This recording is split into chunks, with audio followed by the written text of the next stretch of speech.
Bonsoir, bonsoir, bonjour, c'est Congo News 24. Bande Konanga, comme toujours, avant de commencer notre émission, nous disons merci à Dieu, nous disons merci à nos chers abonnés et téléspectateurs qui nous suivent partout dans le monde et en RDC. Bande Konanga, soyez les bienvenus à l'émission Nabiso, comme d'habitude, autre sur la Masolo à RDC. On va commencer cette émission à nouvelle Oekwaki Bandiko. C'était hier. Jean-Claude Van Damme, ambassadeur de la RDC. Boyebete ya bota makina RDC. Alors va payer passeport diplomatique comme ambassadeur. Bandeko ako s'engager na RDC na ba domaine belé ya sport et culture. Bandeko ndenge toyebi ke azana monde, aza figure au monde entier bayebi. Alors, tu redéveloppes l'émission. Et puis, on va parler quand on a premier point. Le président de la République, Félix Tshisekedi, attendu au Kenya, c'est jeudi. Donc, Ndeto Lobawa, Aza déjà, na Kenya, à Nairobi, et pas Wab Masoule Kobetama, il y a communauté de l'Afrique de l'Est. Alors, tous à la connecter, tu redéveloppes ensemble. Deuxième point, chers téléspectateurs. Entre division Gwande, au Kende à l'Assemblée nationale. Batune ba question. Bandeko, c'était hier. Ba question batuni. Alors, il descend en avion. Et maintenant, ils ont coopéré l'avion. Alors, la question ba Congolais baza kotuna. Projet aéroport PPRD RDC. Pas d'avion. Donc, projet Oyo. Ya munene Oyo PPRD ba préparaki. Avion zarakiti. Projet en opère. Donc, nous avons une émission là-dessus. Alors, tous à la connecter, tout nous développons ensemble. Troisième point chez les téléspectateurs. Awa peut tout diviser en deux parties. Première partie, on va parler, il y a avancé à faire des. Oh, il y a bazako benga na ba rebelle M23 na denga mokete. Après, deuxième partie, message à société civile et pas à Fachi sur M23. Bande utambo yoka message wana. Ah, eza somo, eza ya kuinda, esi einda.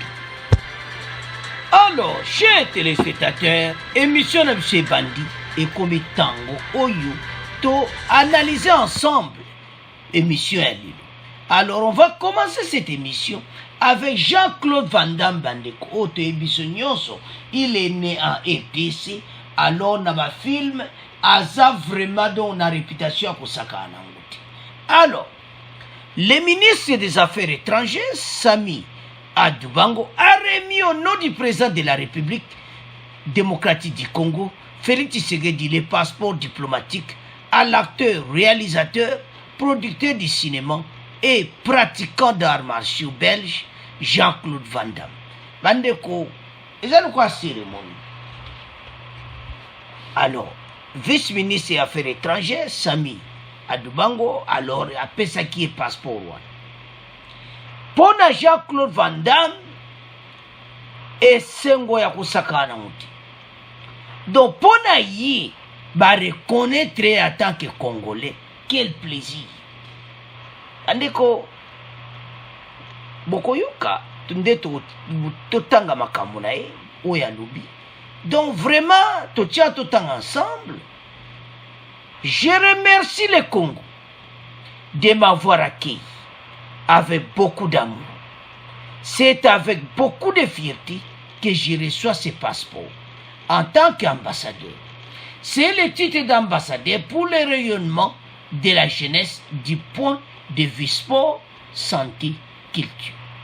Il y a aussi le titre d'ambassadeur de la faune pour aider l'écologie du pays, les animaux et la nature. Le Congo est un des deux poumons de la RDC, a-t-il indiqué. Bandeko, Soki Azolo Baboye, Ayebi, tant qu'à Botamina Congo,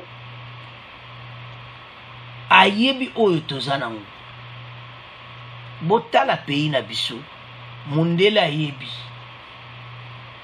Mboka oyo ezana makambo ebele. Bandeko soki batu oyo badongolo miso oyo benemi na biso botu bavoisin bato nyonso batiki biso calme ede eza mboka kosakana na moto na kana ye makambo eza ebele. Il y a les pour et les contre. On va parler d'abord les pour akosala tant qu'ambassadeur et tout ça, les contre ba oyo nyonso bakoko na ye bapapa na ye bato wana nyonso oyo bazali na état colonial mosala ezali kitoko te parce que batraite biso mawa tro lokola baesclave mais eza pasi. Alors babelge bakenda na oyo kaka pillage bakenda na baplan ebele lelo tokomi korécupere moko babiloko nyonso nde tolandaka sama lukonde na Belgique. Bandeko, il y a toujours des problèmes oyo ya temps colonial oyo mawa tro so tozongela yango esalaka pasi parce bakoko na biso ils ont beaucoup souffert pour ce pays, pour l'indépendance. So tokanisi ndenge toperda Lumumba na ba circonstance wana mbele EDC s'envola parce que lelo EDC s'envola ti parce que tozonga kisima bato lokola ba Lumumba so bazalaki ler wana mbele makambo avancé ebele. Alors wana ezaki entre parenthèses kolobaki makambo oyo apasi mpe ezali mais aza congolais, il est né à RDC. Alors le Congo est le plus beau panier génétique du monde qu'il faut préserver. On dépense tellement de moyens pour aller sur d'autres planètes alors qu'il y a beaucoup na RDC des choses à faire ici. Il est temps de se révolter, pas physiquement, pour sauver cette planète, a enrichi le nouvel ambassadeur. De son vrai nom, Jean-Claude Van Verberg, né le 18 octobre 1960, dans la génération Nabiso, à Lubumbashi, en République démocratique du Congo. Le célèbre acteur est connu notamment grâce à ses films qui ont connu un succès planétaire comme Bloodsport 1988, Kickboxer 1989 et Full Contrat en 1990, Chasse à l'homme 1993, Cavale sans issue, Double Impact pour ne citer que ça. Donc, Asali Makambo Ebele Bandeko. Jean-Claude Van Damme a félicité na Makambo Ebele Asali na domaine à cinéma surtout à comme qui célèbre. Nié na Makambo à sport. Alors, maintenant, à ce passeport. Alors, chers téléspectateurs, Toyo Kande Makamango et les qui a Claude Van Damme. Bon, to continue mission na biso. Mokili bilingi to acteur ya film Jean-Claude Van Damme atiami bontuma ya bilenge zamba pe mokili misala na ekolo Congo démocratique pe apesa mi passeport diplomatique ala ki komema bato na mbibo mingi na mboka eye pe kosunga mboka kotombwama. Alors, bande kotolandi biso nyonso. Aza acteur munene. Aza na déjà tombola EDC na niveau ya moni ya kokosana. Parce que surtout tali bien na niveau culture sport na côté cinéma akosala. Mais oyo na makambo ya environnement koti makambo ya forêt na biso surtout tali. Donc ba ide za mwa musika makambo kitoko kozala na mboka na biso. Alors ndakoya na ye mena azui passeport diplomatique akomema EDC na niveau oyo mususu oyo biso pete s'entendaki. Il a des connaissances. Ayebani, aza star munene.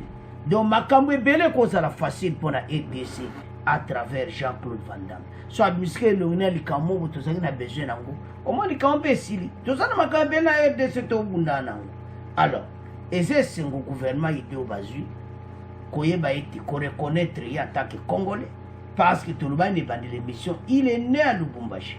Donc moi na mboka na l'ère à colonie. To comprendre kaka. Alors, situation ndenge za siko tozomona ke akome masolo kitoko. Toyoki message na yi. Alors, tokomo tika ngona bino makaba Jean-Claude Van Damme. Tokomo kende na deuxième partie. Alors, chers téléspectateurs, le président de la République, Félix Tshisekedi, attendu au Kenya.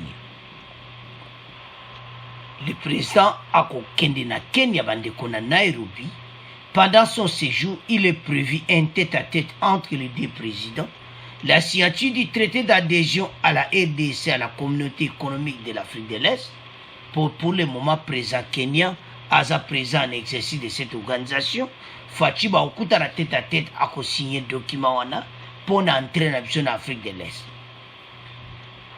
Afrique de l'Est yo ezana makambo ibili. Kuna tozana ba voisin, o tozana ba problème na bango. Alors ezamo bulu bande konangai. O ezoleka na makambo ba 123 metozo na pona parce que bande ko 123 bazana problème bazana débandada de na moment oyo. Et puis message société civile bapesi sur 123 tokoyo kametozo na pona eza po asuka. Alors makambo ebele to kota na Afrique de l'Est mais to zapena banguna côté kaka na kati ya organisation. Alors Fachi a attendu na Nairobi mais avant toke na Mozindo toyoka ndenge yake kuna bongo to continuer mission na biso. Bonjour à tous. Sachez tout d'abord que le président de la République, Félix Antoine Tshisekedi, est attendu à Nairobi ce jeudi. Pendant son séjour, il est prévu un tête-à-tête entre les deux présidents. La signature du traité d'adhésion de la RDC, dont la communauté économique de l'Afrique de l'Est, qui sera fait devant le président en exercice de cette organisation, Uhuru Kenyatta, chef de l'État kényan.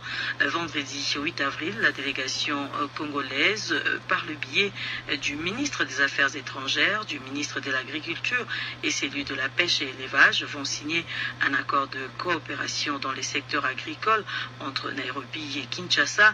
Un sommet quadripartite RDC, Kenya, Ouganda, Rwanda se tiendra le samedi à huis clos et sera sanctionné par un communiqué conjoint. Alors, chers téléspectateurs, nous avons suivi. Fachi attendu au Kenya, alors, à cause de la tête-à-tête na Uhuru Kenyatta, chef de l'État kenyan, et pas wapi a signé un document. Alors, il a reconnu mon côté, le vendredi, le 8 avril, donc demain, la délégation congolaise par le biais du ministre des Affaires étrangères, ministre de l'Agriculture et celui de la Pêche et l'élevage vont signer un accord de coopération dans le secteur agricole entre Nairobi et Kinshasa. Donc, ministre des Affaires étrangères à Kozala Kuna, Bako rebelle ko signame pour entre RDC na Kenya. Alors, bandeko, Toyoki Nexrewana, un sommet quadripartite RDC, Kenya, Ouganda, Rwanda, s'éteindra le samedi à huis clos. Donc, sont totalement bien.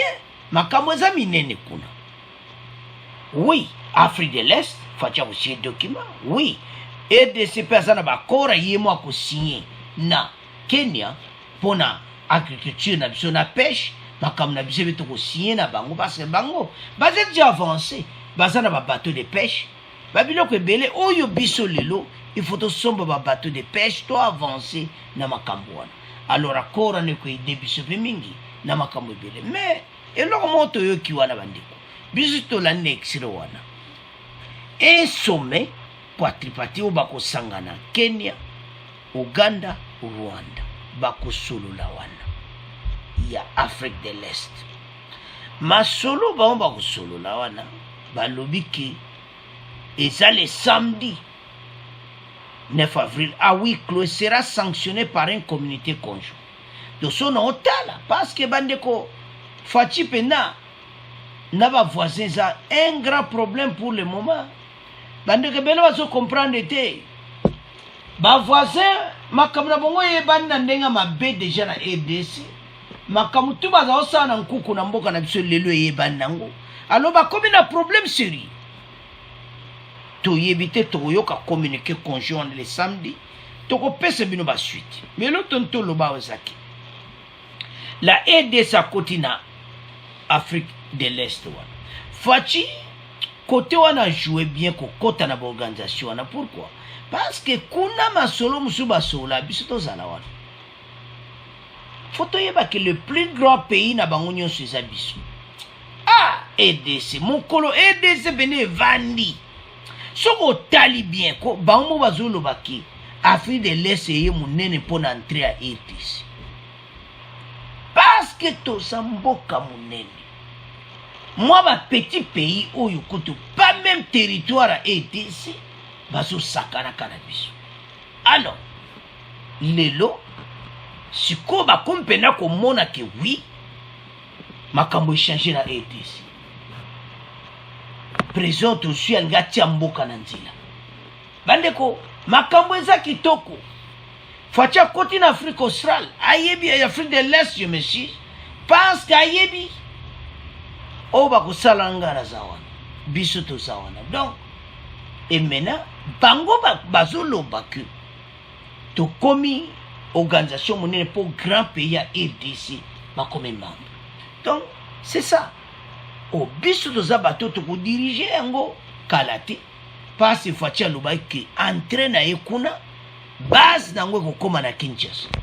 Pourquoi? Parce que biso za le plus grand pays. Donc makambo to zo mona ka bone éviter voisin so abano sala ndenge po bango baza ja ba accordé yango ete ba siège feza na RDC.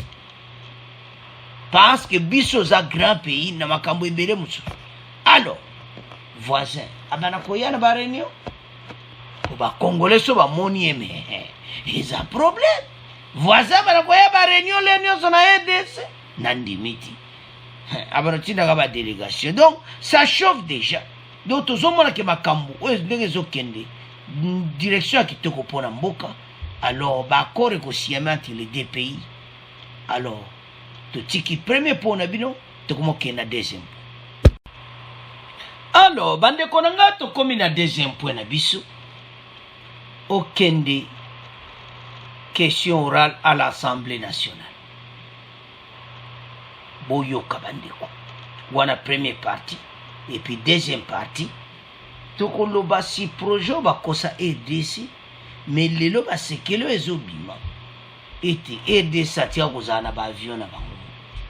Nzambe na ngai. Motu passe. Mais toujours la deuxième. Pour premier point diamote peli na kati Assemblée nationale. C'était hier.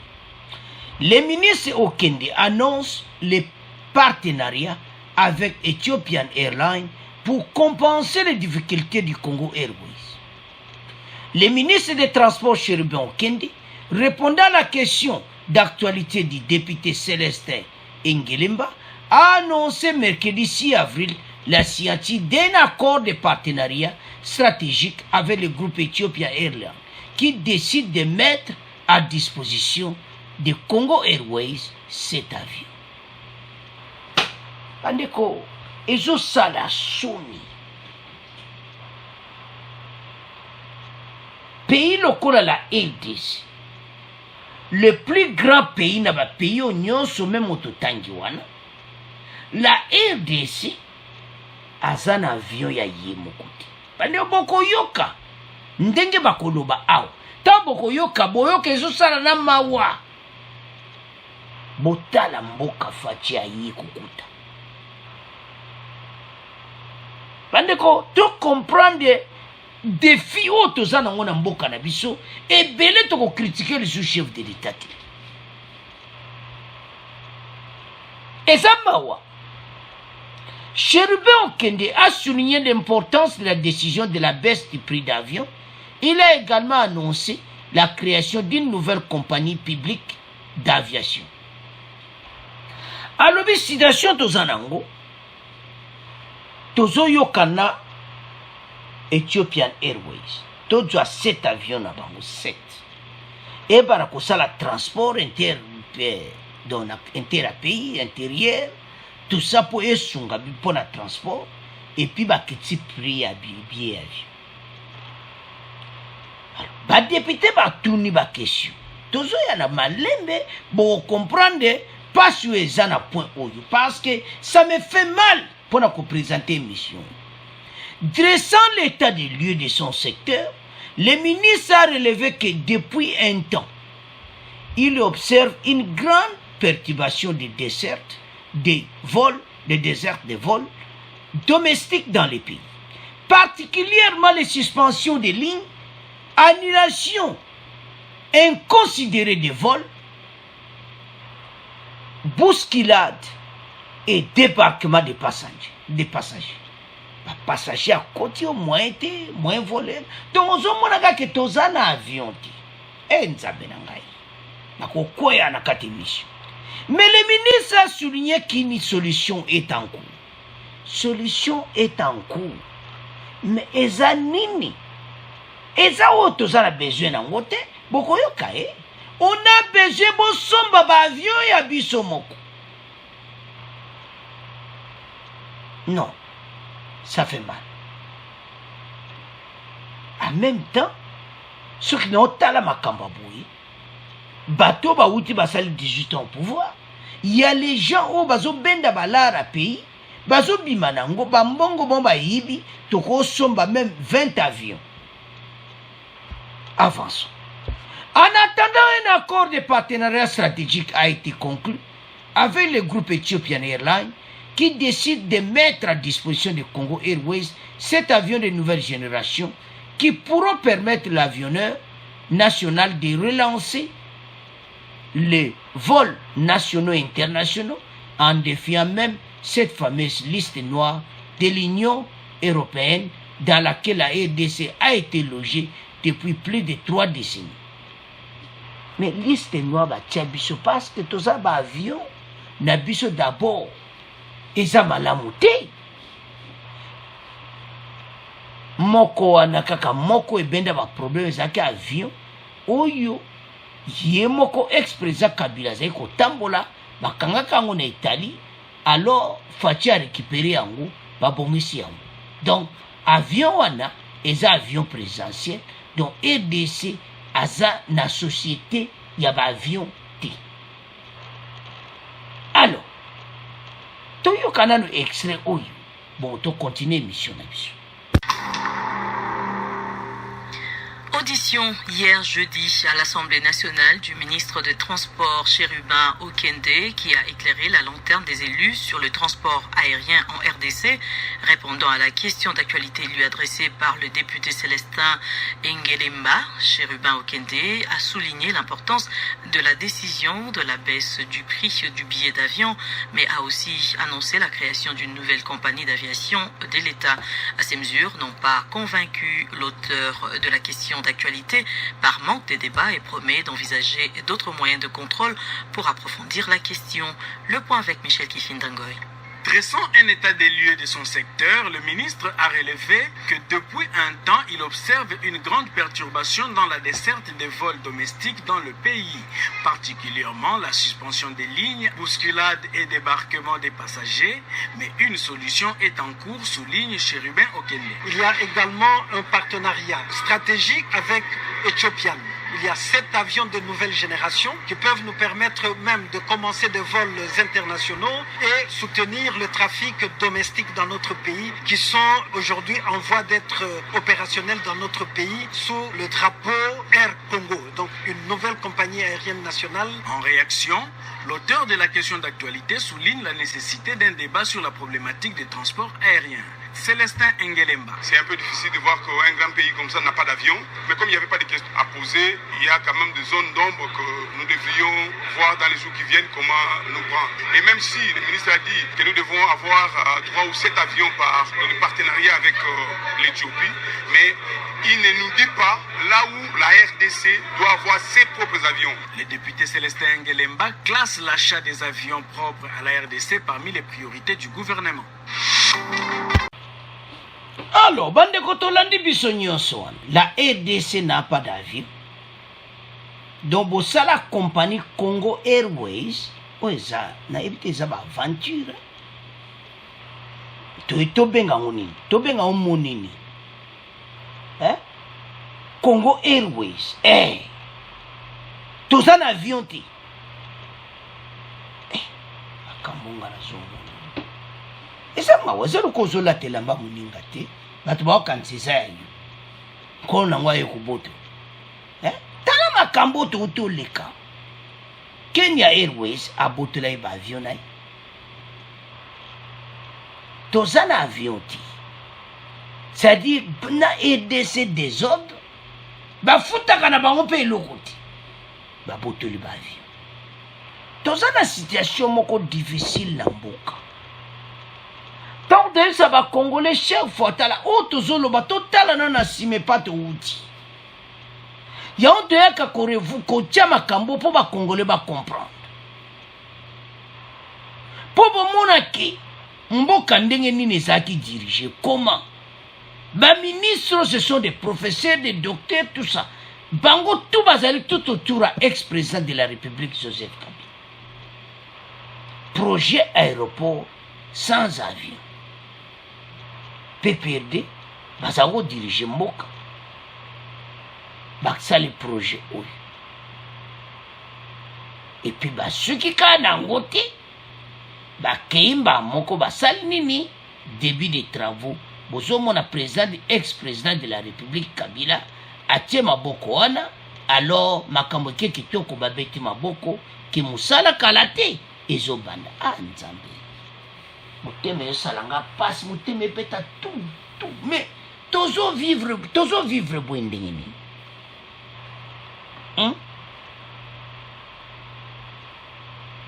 aérogare oyo so natali baérogare 1 2 3 donc ele donc oyo kaka Roissy kaka ti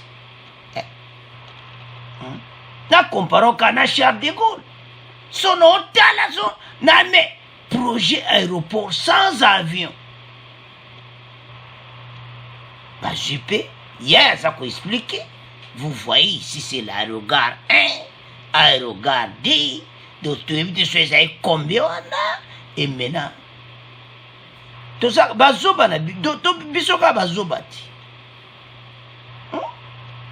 bandeko botala epa mboka euti avant me boloba boyebisa ngai fatie awa banda koti na pouvoir ayeli biso makete oyo batieli biso makete bon eloko yango tomona yango te ce n'est pas possible bayeli biso makete à 100 jours esalami ezale oyo leba me bosala awa penda bayeba lati biso baeroga. C'est pour cela que nayebisa bacongolais tokondanaka ex-président de la République Kabila ye moko te. L'entourage ce sont des professeurs, des docteurs bayebi. Gouverneur, ex-gouverneur Kimbuta pa vandi wana zotala ay masolo eza vrai makampene eza kitoko RDC bazwi aéroport ya kosakana bandiko ba nouvelle aéroport ndenge tambolaka makete mais monde entier donc oyoka pene nzoto ebouge ntango talika makete lobi biso pene aéroport ya njile komika ndemo na Roissy na bazaventem nyoto komika ndenge moko zela tozeli iloni tozwisiko secret nde ekobima mikolo oyo te ke tozalaka na biso kuti na avion te bon projet ngo bayozala ndo projet ngo ozali nango kaka toloba nini siko tande bokosi biso tande bacongolais bamoni pasi ekomi ntango like biso nyonso toraisonne makambo aboyi osomona te babeti maboko te aéroport ebandi mosala ebandi njili yango wana te toza na combien d'aérogare nzambe na ngai alors elo toyesa bacongolais eza ke ministre ya transport okende aza na problème sérieux akuti département ya transport moto azalaki avant ye bamosusu makila oyo azalaki na lere ya PPRD ye nde awumelaka mpenza mais le projet etika kose réalise te faci ayi alobi ke mboka oyo esi ekufa bato bazotomboka tolandi wana extrait wana député azoganga pays nini yango toza 100 avion et puis azoyebisa biso ke tokodefa baavion ya Ethiopian Airways mais ayebisa biso ndeni tokosomba avion. Alors message sikoyo eza epa okende tozobanda toke futur oyo eza bino bozomema RDC na république ya sika bomema biso na nzela ya bien boyebisa biso quand bokosomba avion.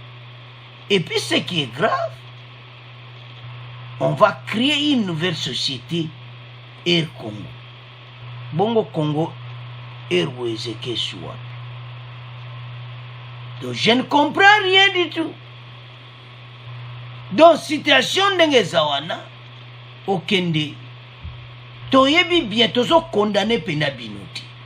Parce que bino bosal na mino combien d'années tolo. Basaka une année et demie hein. Donc 2 ans à peu près kalati. Donc bosal na bino ga 2 ans une année to condamner binoti. Bato basali 20 ans au pouvoir, basali ba grand ba projet mais bazana avion ti. Et si vous imaginez tout ceci. Mboko eza ndenge nini oyo kaka ba congolais baloba balemba et ça ne va pas dans ce pays toko kende wapi makamba boye monsieur kende bo bundaka pona mboka bokuti makambo ndenge eza bino boluka kaka boye parce que maintenant situation eza difficile parce que ebela ba millions de dollars o bima ekenda na maboko abatu. Combien d'avions? Mais ils ont préféré écouter dans ma poche. Bayel biso ka maquette, ba congolais maquette yango wana, bozwango. Biso to bendi bala, to leka nango. Congo Airways yango wana soi-disant, c'est notre société. Alors que Congo Airways, eza ya biso te. Pourquoi tozolo ba bon? Ba avion eza te. Bazaka kama boko pamba lokola bana misala. Ba pays musuba ya kopesa biso ba avion. Alors, message to jile lo o ebimione lobi boy. Okenda lobi ka o defa cet avion. Mais okende lukapende ni bosomba sikoyi. Parce que oinde to lobi na gouvernement eleki. Bino bosomba po kalate ba congolais ba oloba subino pe. Olobaki nouvelle société à Sika. Air Congo, bosomba ba avion. Et ça, moi je peux donner un exemple. Mobutu azaki bien. Mobutu somba ki ba avion, tozaki na ba avion. Na lera Mobutu tozaki na ba avion de chasse. Ba Mirage. To somba penza. Mais lelo ba Mirage kenda wapi. Mobutu atika ba hélicoptère biloko ebele. Tous un avion avion Air Zaïre et Longwa Kinshasa et Bruxelles et Londres. Quelle joie! Mais le loapiam. Hein? Situation aider ces amawa. Et comme étant oyo aider ces basale fort. Makambo yo to bimana makambo oyo mabe oyo tukuti. Okende ba congolais bazoyoka bayoki makambo yo lobi ko defa cet avion éthiopienne eza foko bobeta mutu bobimisaka kata 2 millions moko bosomba avion moko ne ko bota moko ko bota mibale misatu ya biso moko ande ko bota la ba défi président de la République azana oyokele na président mawa. Soko fatia ya kuti tamboka bande kwa lokola oye na oye bosale échange remise reprise na muninga yo benda muninga tala ka bwa simbi mutu nde fatia simba mutu albi oye zali kambo mboka kuti do mawa tro. Alors bande ko ngeza mawa c'est à ce point tokomotika deuxième point tokomoke na troisième point. Alors, bande konanga to komi na troisième point na biso. Toko division en 2, toko banda na avancer à Fardis. Boyeba ki banda lobi ba botola ki ba position nyonso. Mais lelo boko yo kandeni ba so progresser. tokotiela bino extrait bokoyoka bandeko M23 ana problème sérieux pa tozobeta mona biloko ya likolo na hélicoptère donc dia kosakana te tozokitsela bango alors bango na bato baza nsima na bango bavoisin Rwanda baza na problème sérieux et puis na deuxième partie nde tokoyoka message ya société civile message wana asui sur bakongolais bakosepela nango mais tozoya na point tobana na avancée ya FARDC. Une avancée significative de FARDC sur les lignes de front contre les M23.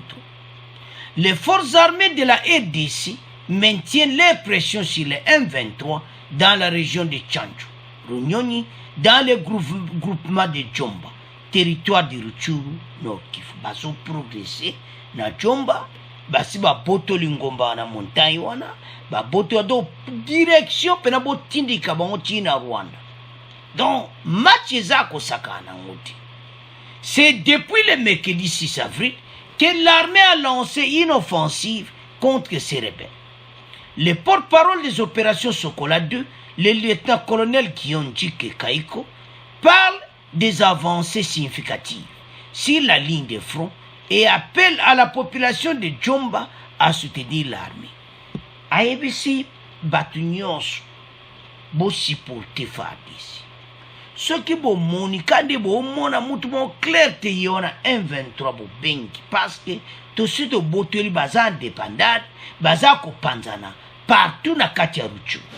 Alors message za soutien population za makasi pona bato bande ko bato yo bakota na kati ya mabulu bakota ka batimona basala ba bunker na bango ndenge bazawana baza sune lokoti force bazwa kezaki ya bavoisin na yebite nande bavoisin baza réversible na makambo fachaza na Kenya kutu moto Rwanda pa ko kende kuna makambo ndenge zoleka na ndimite ke voisin bakoya le souci na bango bandeko message à FARDC zaka clair aucun centimètre ya mboka bakozo ba mona ke to zingomba wana bandeko de montagne mo kitoko po batimola ka ba or na bango bakenda kanango to matro. Alors qu'est-ce qui s'était passé?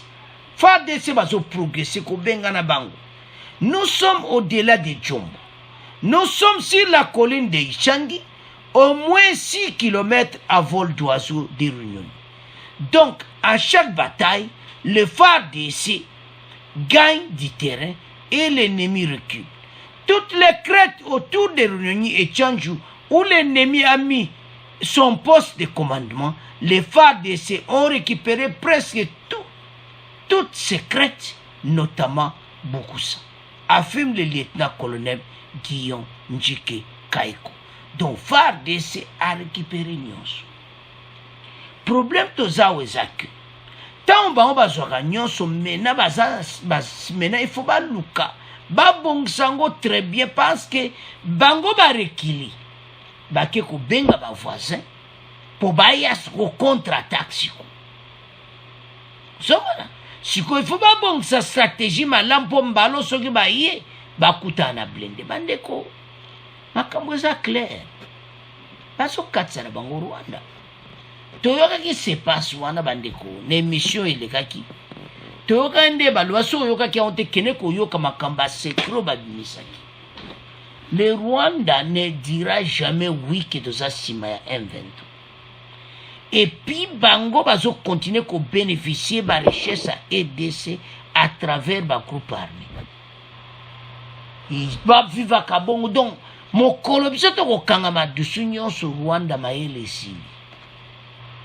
Alors message oyo FARDC azo mema ya ko repousser bango musika. Kotike la bango même tante. Alors, toyo kandenge avancement ozo salama. Bongo après, toke na deuxième partie où est un message ya société civile. Bonjour à tous. Cette édition part du Nord Kivu. Les FARDC maintiennent toujours la pression sur le M23 dans la région de Tchanzu et Runyoni, en groupement de Djomba, où l'armée a lancé une offensive depuis mercredi matin contre ces rebelles. Le porte-parole des opérations Sokola 2 parle des avancées significatives sur la ligne de front et appelle la population de Djomba à soutenir l'armée.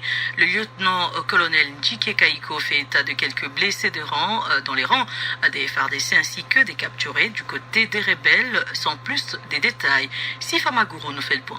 D'après les porte-paroles des opérations Sokola 2 qui se trouvent dans la région, les affrontements se poursuivent autour des collines stratégiques de Runyoni et Tchanzu. Il appelle la population de Djomba à faire confiance et à soutenir l'armée qui continue à gagner du terrain.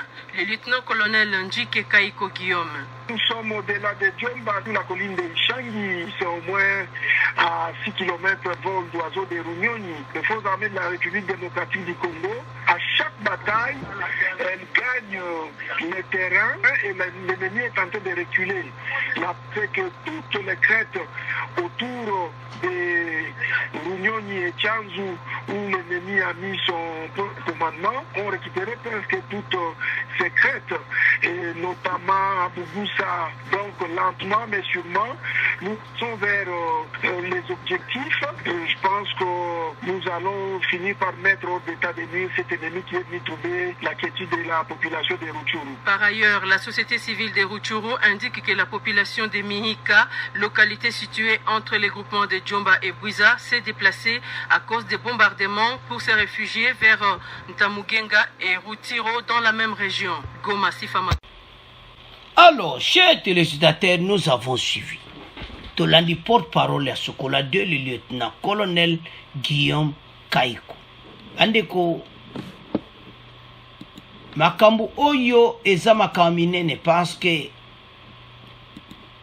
FARDC aza ko progresser makasi.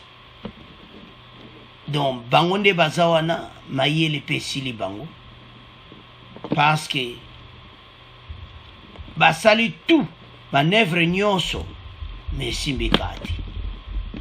Donc FARDC a dominé bango partout. Azo menacé bango kolanda bango ti epai nyonso bazo kende. Et lieutenant-colonel Guillaume Alobiboy que nous sommes au-delà de Djomba, nous sommes sur la colline de Ishangi, au moins 6 km à vol d'oiseau. Donc chaque bataille, les FARDC gagnent du terrain et l'ennemi recule. Toutes les crêtes autour de Runyoni et Tchanzu, où l'ennemi a mis son poste de commandement, les FARDC ont récupéré presque toutes ces crêtes. Alors, tel bazako gagner de terrain à terrain, bazako gagner bandeko. Et zo mo na clé de FARDC a progressé na kota kitoko. Donc, toko gagner bango très très bien. Bandeko, soko tali bien, bazé sous na force. Toko gagner ba place au nyonso, pe toko boto la ba terrain nyonso place ba bazali.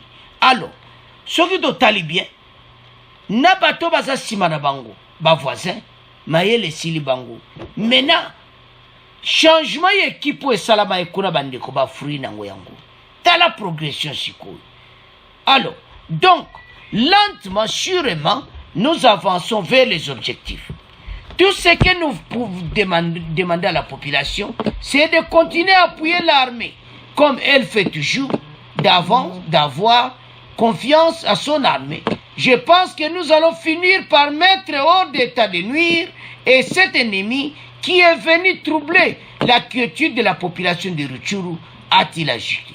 Jike Kaiko, alobango klema ke ennemi oyo ko troubler peuple na biso, toko sila na bango malamu. Toko kena bango ti place bazo kende. Bandeko za ya koyinda ndenga balandi bango bandeko. Mayele sili bango.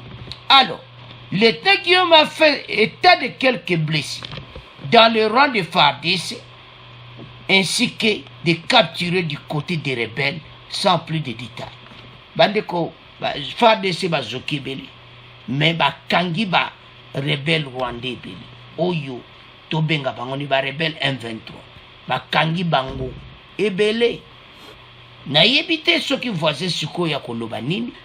Po ba wangana kiyo aliboso mibale, bo ba kangi oyo. Bo wangani su bango. Bandeko, M23 nde bazana mayele sili bango mais toyebe te esili te bandeko nde bakei bayozwa baposition mpo baya contre-attaque siko FARDC fu bazala na position me nayebi ete équipe échange mais porte-parole komi Guillaume oyo aliboso alongwe ya sokola de ya liboso batie moso ya sika donc ozomona ke makambo eza changement esalami alors lokola FARDC aza déterminé ya kosilana na bato parce que pas de dialogue ekosimba te alors toke directement na deuxième partie oyo makambo ya dialogue message ya société civile afaci balobi na faci ete tokondima jamais dialogue na bato wana tokondima jamais eloko moko te bondima te mais avant topesa bacommentaire plus de détails toyoka oyo société civile alobi bandeko biso nyonso tokoapuye yango bon tocontinue mission. Nord Kivu encore, la société civile s'oppose à l'intégration des combattants et des leaders politiques du M23 au sein des FARDC et des institutions politiques de la RDC. Dans un communiqué de presse rendu public lundi dernier, cette organisation citoyenne appelle le président Félix Tshisekedi Tshilombo à s'abstenir de signer ou d'avoir des engagements particuliers avec les responsables de ces rebelles. Explication avec vous, Bernardine Diambou. Ce communiqué a été signé par tous les présidents territoriaux de la société civile du Nord Kivu. Ces derniers estiment que les récentes attaques simultanées de positions militaires des FARDC à Runyonyi et à Tchanzu, en territoire de Rutshuru, auraient pour l'objectif d'exercer une pression sur le gouvernement congolais. Edgar Katembo Mateso, vice-président de la société civile du Nord Kivu, explique. Accepter l'intégration militaire et politique des combattants du M23, c'est vider l'essence même des PDDRCS, car cela sera perçu comme une sélectivité dans le traitement des groupes armés et par ricochet décourager les acteurs nationaux et internationaux ayant consacré leurs efforts à la reddition des combattants des groupes armés. La société civile ajoute que les combats du 27 et 28 mars dernier ont engendré un bilan macabre. 14 civils auraient été tués, 37 789 déplacés internes et 13 000 réfugiés ont pris la direction de l'Ouganda en territoire de Kisoro. Ils vivent sans aucune assistance humanitaire. Un officier des FARDC aurait aussi succombé à ses blessures après avoir subi des tortures, précise le même communiqué. Goma, Bernardine. Alors, bandeko tolandi message à société civile les a clair.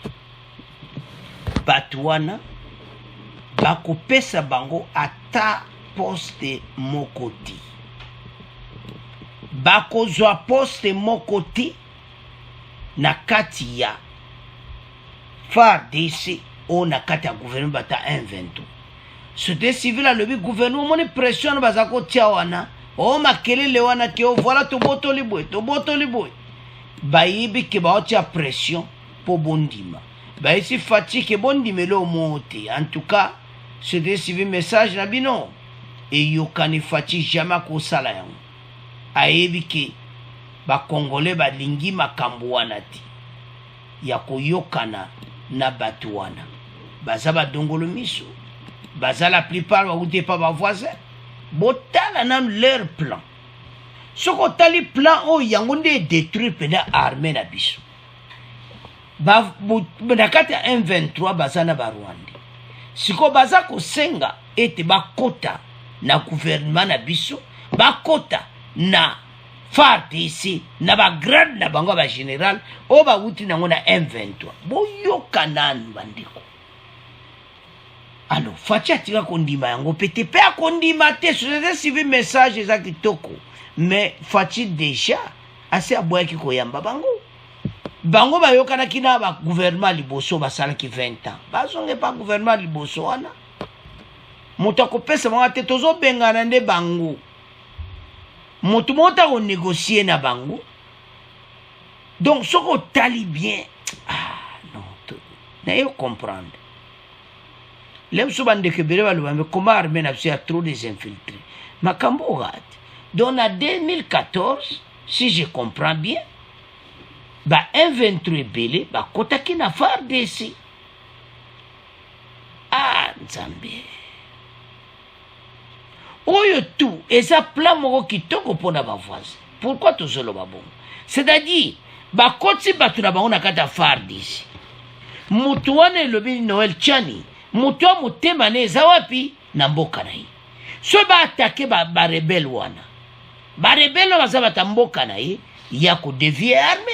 Et puis ce qui est grave, les colonels batie bango baza bakongole te, batie bango na poste wana colonel oyo badirijaka champ de bataille.